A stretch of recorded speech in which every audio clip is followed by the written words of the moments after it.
Today we're going in the garden to pick some roses for our rose oil and our rose water. There are so many benefits to growing your own food forest, but one of them is that you grow flowers.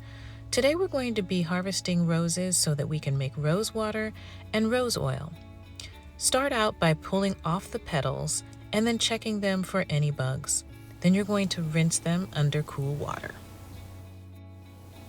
Since we're making rose oil today, I just am going to dry off the petals and then cut them gently with a knife.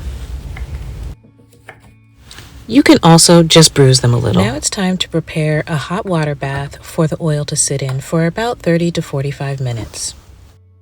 I like to heat up the water in a water kettle because it saves time and energy.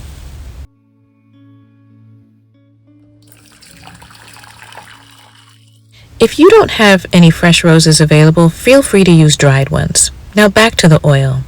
I'm going to be combining coconut, almond, and olive oil together, and then I put the roses in there and mix it well, then put them in the water bath.